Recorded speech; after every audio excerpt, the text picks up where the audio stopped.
जिस बात की चर्चा आज तमाम मीडिया कर रहे हैं, चाहे वो पश्चिमी मीडिया हो या कहीं का, वो बात एक दिन पहले ही आपके अपने चैनल ने बता दी थी।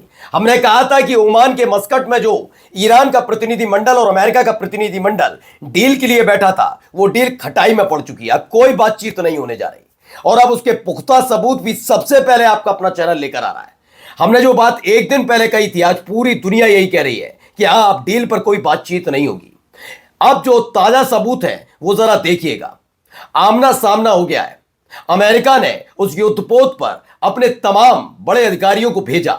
जैसे ही यह खबर ईरान तक पहुंची, ईरान के विदेश मंत्री अपने शिप पर सवार होकर उस युद्धपोत से आमना सामना करने पहुंच गए। जी हां, मिडिल ईस्ट के अंदर अपनी ताकत बढ़ाने की कोशिश अमेरिका करता नजर आया, लेकिन उन्हीं देशों ने मना कर दिया।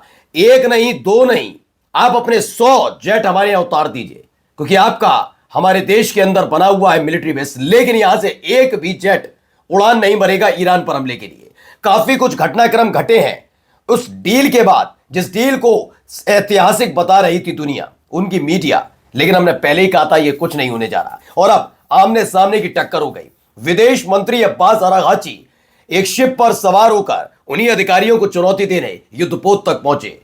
क्या कुछ हुआ है दिखाता हूं। नमस्कार, मैं हूं प्राज्वल गौतम और आप देख रहे हैं टाइम्स एक्सप्रेस। जिसके बारे में शायद अमेरिका ने ना सोचा हो, वही ईरान ने कर दिया। ईरान ने किसी सैन्य कमांडर को या फिर नेवल ऑफिसर को नहीं भेजा, बल्कि उनके अपने विदेश मंत्री जो कल तक मस्कट में बैठे थे और वहां बैठकर जो डील थी वो उस पर बातचीत कर रहे थे, वही शिप पर सवार होकर पहुंच गए। दरअसल ये क्यों पहुंचना पड़ा, उसके लिए सबसे पहले आपको एक खबर दिखाता हूं। पहले ये वीडियो निकलकर सामने आई। डील कि जैसे ही बातचीत खत्म हुई और अमेरिका के प्रतिनिधि मंडल अमेरिका पहुंचे, उसके फौरन बाद की तस्वीरें जरा देखिए क्या हो रहा है। पक्के सबूत है, इसलिए दिखा रहा हूं। देखिए, बड़े बड़े ऐसे प्लेन लगातार उतर रहे हैं। कहां उतर रहे हैं, क्या हो रहा है, वो दिखाता हूं, लेकिन फिलहाल पहले ये देखिए वीडियो। यूएस एयरफोर्स यानी अमेरिकी एयरफोर्स का ये प्लेन है।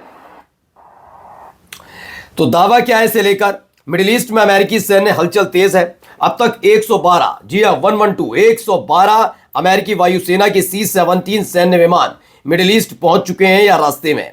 इसके अलावा 17 से 18 और C-17 उड़ानें फिलहाल ऑपरेशन में है, यानी कुल मिलाकर 150 के करीब 130-140 C-17 विमान मिडिल ईस्ट में तैनात किए जा रहे हैं। बड़े पैमाने पर एयरलिफ्ट से क्षेत्र में सैन्य तैयारी और तैनाती के संकेत हैं। यही नहीं, ईरान सहित पूरे क्षेत्र में बढ़ते तनाव के बीच अमेरिका की ये अब तक की सबसे बड़ी लॉजिस्टिक मूवमेंट मानी जा रही है। जो कल तक कह रहे थे ना डील फाइनल, डील फाइनल, मैंने तब भी कहा था डील ऐसे फाइनल नहीं होगी। एक तो अमेरिका बहुत ज्यादा झुक गया, ये बात सच है, लेकिन इस बार भी डील होने जा रही, बिल्कुल हो जाती डील, अगले दौर की बातचीत होती।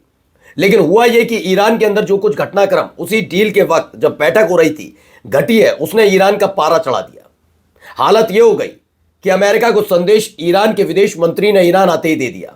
हमने वो भी दिखाया था आपको कि अमेरिका ने अगर कुछ किया, वाशिंगटन ने हमला किया, तो हम अमेरिका पर हमला नहीं करेंगे। लेकिन मिडिल ईस्ट के अंदर एक भी ऐसे देश नहीं बचेगा जहां पर अमेरिका का सैन्य अड्डा है। हम उन देशों पर हमला नहीं करेंगे, हम मिलिट्री बेस ही टारगेट बनाएंगे और उन पर ही हमला होगा। यानी अमेरिका का बोरिया बिस्तरा मिडिल ईस्ट के अंदर से बंध जाएगा। यही बात वजह है कि जैसे ही इस डील के खटाई में पड़ने का संकेत मिला, फौरन ही अमेरिका ने वहां पर उन क्षेत्रों में खास तौर पर अपने जो एयर बेस है, मिलिट्री बेस है, वहां पर अपनी सैन्य उपस्थिति बढ़ा दी। भारी भरकम हथियार पहुंचाए जा रहे हैं, जिससे अगर ईरान अटैक करे तो उस अटैक को रोका जा सके और उसका पलटवार करने की कोशिश की जा सके, जिसकी मंजूरी फिर न चाहते हुए भी तमाम मिडिल ईस्ट के देश देंगे।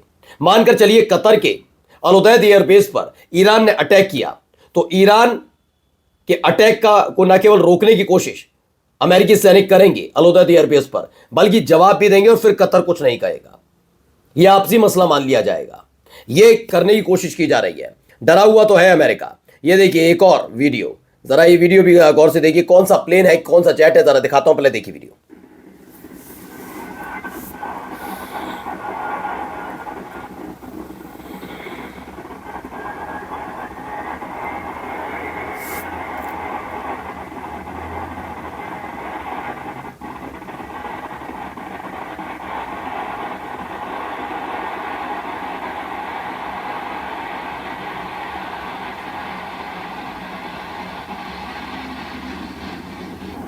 तो हवा में उड़ान भरता ये B-2 बॉम्बर है। दावा इसको ले एक दो नहीं कई B-2 बॉम्बर तैनात किए जा रहे हैं, ऐसी खबर निकलकर सामने आई है।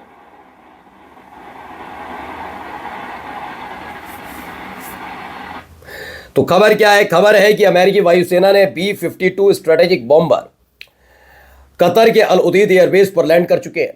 ओके, पश्चिम एशिया में बढ़ते तनाव के बीच अमेरिका की सैन्य तैनाती में बड़ा संकेत है।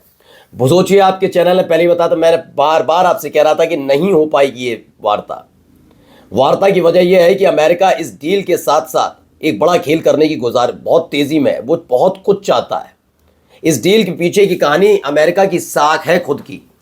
ये डील हो गई और अमेरिका कुछ नहीं कर पाया तो उसका युद्धपोत जो हमें ईरान के मुआने पर आकर खड़ा हुआ, वो भी उसकी साख नहीं बचा पाएगा। अमेरिका कितनी कथा कहानियां सुनाता रहे कि ईरान ने डर कर किया, अमेरिका जानता है कि ईरान उस सारे प्रोपेगेंडा की हवा निकाल देगा, जैसे दंगे की निकाली थी वैसे ही।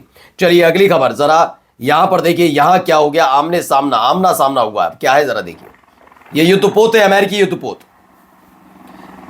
ये कौन सा प्लेन है जो यहां पहुंचा है, भी बताता हूं आपको।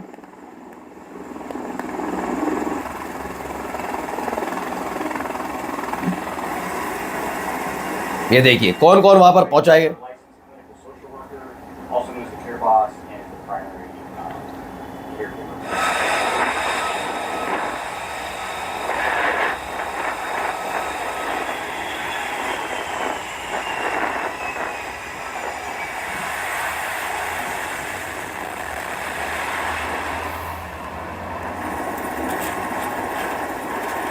देख रहे हैं आप,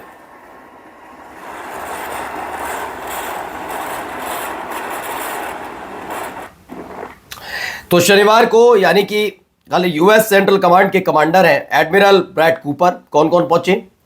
यूएस सेंट्रल कमांड के commander admiral Brad Cooper, white house के स्पेशल दूत स्टीव विटकॉफ और प्रेसिडेंट ट्रंप के दामाद जैरेड कुशनर के साथ अरब सागर में यूएसएस अब्राहम लिंकन पर वहां के नाविकों से मिलने गए। यह दौरा ईरान के साथ इलाके में बढ़े तनाव और शुक्रवार को ओमान में अमेरिकी और ईरानी अधिकारियों के बीच हुई बातचीत के बाद हुआ, जिसमें कूपर, विटकॉफ और कुशनर शामिल थे। जहां एक तरफ ईरान के विदेश मंत्री इधर से गए थे ईरान की तरफ से, और जिन्होंने लौटते ही अब्बास अरागाची ने मोर्चा खोल दिया था। अब जैसे ही यह खबर मिली ईरान को कि कूपर, विटकॉफ और कुशनर उस युद्धपोत पर तैनात है, वैसे ही शिप लेकर निकल गए ईरान के विदेश मंत्री। जरा वो वीडियो भी देख लीजिए, ये बहुत खास वीडियो है आज की। आमना सामना हो गया, जो मस्कट में मिले थे, ओमान में मिले थे, वो समंदर में भी आमना सामना करते नजर आए। ये देखिए, ईरान किसी भी तरीके से ये दिखाने की कोशिश नहीं कर रहा है कि वो किसी भी तरीके से हल्का पड़ रहा है। After day negotiation message from Iran in response to US, Iranian foreign minister Abbas Araghchi about a warship पर सवार होकर गए। इसी बीच खबर आई, US negotiation delegation with F-35 jets in the background sends a signal for a beyond a simple image. ये तमाम चीजें वहां से निकलकर सामने आई हैं। यानी एक तरफ सामने थे डोनाल्ड ट्रंप के दामाद, उसी युद्धपोत पर उसके ठीक सामने खड़ा था ईरान का वॉरशिप, जिस पर सवार थे विदेश मंत्री अब्बास अरागाची। बता दिया है कि अगर तुम ये सोच रहे हो कि इस युद्धपोत पर आकर एक संदेश दोगे तो संदेश इधर से भी मिलेगा। लौट जाओ, लौट जाओ। नमस्कार।